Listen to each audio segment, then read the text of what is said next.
Shalom, selamat pagi Bapak Ibu serta saudara yang dikasih oleh Tuhan. Selamat memasuki hari yang baru di awal minggu ini. Kiranya saat ini kita semua dalam keadaan baik dan diberkati oleh Tuhan. Sebelum kita mendengarkan firman Tuhan dan renungan, marilah kita berdoa. Tuhan Allah Bapa yang Maha Kasih, kami sungguh bersyukur dan berterima kasih atas kebaikan dan kemurahan-Mu, karena Engkau Tuhan yang selalu memberkati kami di dalam beristirahat sepanjang malam, sehingga pada pagi hari ini kami bangun dalam keadaan baik. Itu semua kami alami karena anugerah dan kebaikan Tuhan. Terima kasih untuk setiap penyertaan dan pertolongan-Mu.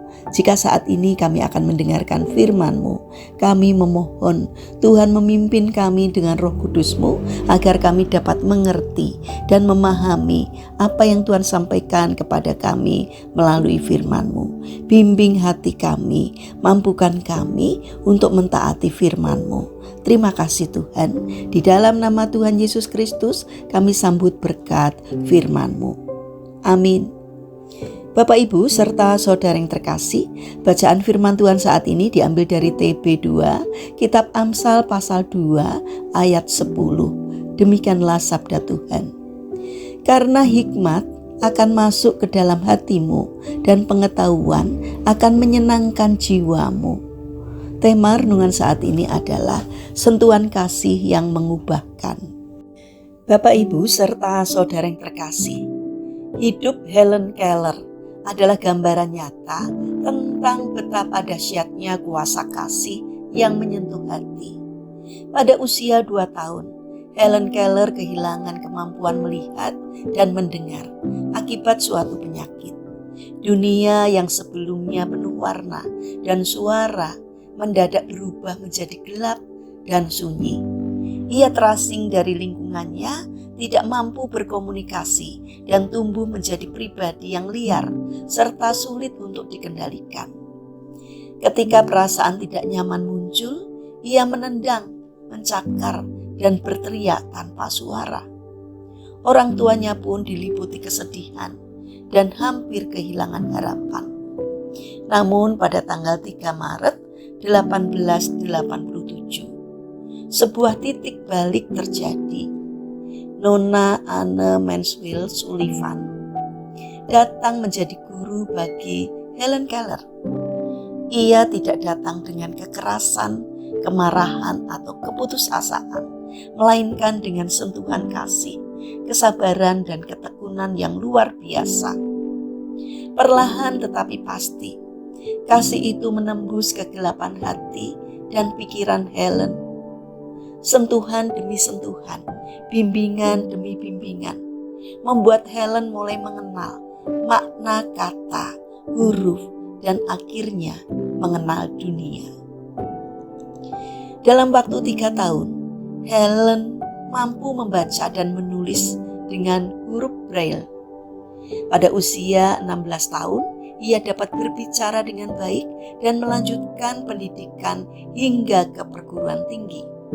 Pada tahun 1904, Helen Keller lulus dengan predikat cum laude, sebuah pencapaian yang mengguncangkan dunia.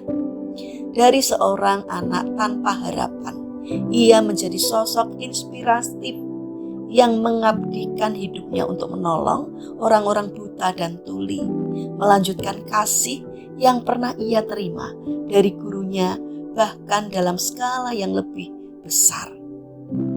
Bapak Ibu serta saudara yang dikasih oleh Tuhan, kisah ini menegaskan bahwa sentuhan kasih yang tulus mampu membuka hati dan pikiran. Sebagaimana firman Tuhan berkata bahwa hikmat masuk ke dalam hati dan pengetahuan menyenangkan jiwa. Kasih bukan sekedar perasaan, melainkan tindakan nyata yang menghidupkan harapan.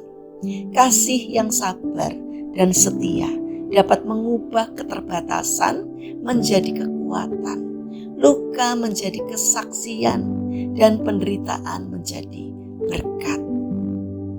Di dunia yang seringkali dingin, tergesa-gesa, dan penuh penghakiman, sentuhan manusia menjadi sangat berarti. Bagi hati yang terluka, sentuhan tangan yang penuh perhatian, dan suara yang lembut jauh lebih berharga daripada harta atau kenyamanan sesaat. Makanan bisa habis, tempat berteduh bisa ditinggalkan, tetapi kasih yang dirasakan melalui sentuhan dan kepedulian akan tinggal lama di dalam jiwa. Bapak, Ibu, serta saudara yang dikasih oleh Tuhan, dalam renungan ini mengajak kita untuk menjadi perpanjangan tangan kasih Tuhan. Mungkin kita tidak bisa melakukan hal besar, tetapi kita bisa hadir, mendengar, menguatkan, dan menyentuh dengan kasih. Satu sentuhan yang lahir dari hati yang dipenuhi kasih Kristus dapat menjadi awal pemulihan bagi sesama kita. Mari kita berdoa. Tuhan Yesus yang Maha Baik, lembutkanlah hati kami dan kuduskan tangan kami agar menyerupai hati dan tangan-Mu. Pakailah setiap sentuhan kasih yang kami berikan untuk membawa kesembuhan, kelegaan, dan damai sejahtera bagi mereka yang terluka, berbeban, sakit, dan menderita. Bapa yang Maha Baik, kami berdoa untuk bangsa dan negara kami. Berkatilah bangsa kami agar dapat menjadi bangsa yang semakin bijaksana dan tidak mudah terprovokasi oleh kelompok orang-orang yang tidak bertanggung jawab, yang hanya memikirkan kepentingannya sendiri. Tolonglah agar semakin banyak orang yang memiliki karakter baik di negara kami ini, supaya bangsa kami semakin hidup makmur dan sejahtera karena berkat dari Tuhan. Bapa yang Maha Baik, kami berdoa bagi mereka yang mengalami musibah atau bencana. Kiranya Tuhan hadir untuk memberikan kekuatan dan kesabaran.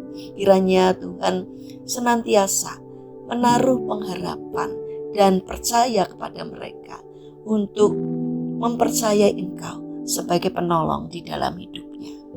Kami berdoa bagi mereka yang mengalami permasalahan dan kesulitan hidup. Kiranya Tuhan membimbing dan menuntun mereka sehingga mereka menemukan jalan keluar. Kiranya Tuhan berkenan hadir untuk menolong dan memberkatinya. Kami juga teringat pada saudara-saudara kami yang mengalami sakit atau lemah fisik. Kami memohon kiranya Tuhan berkenan hadir untuk menyembuhkannya. Terima kasih Bapa. Kami ingin menyerahkan setiap rencana dan aktivitas kami hari ini kepadamu. Sertai dan berkati apapun yang kami kerjakan, sehingga boleh berkenan di hati Tuhan. Terima kasih Bapa. Kami serahkan seluruh doa dan permohonan kami hanya kepada Tuhan Yesus Kristus, Juru Selamat kami yang hidup. Amin. Puji Tuhan, Bapak, Ibu, serta saudara yang terkasih. Kiranya firman Tuhan dan renungan hari ini dapat menjadi berkat bagi kita semua. Haleluya.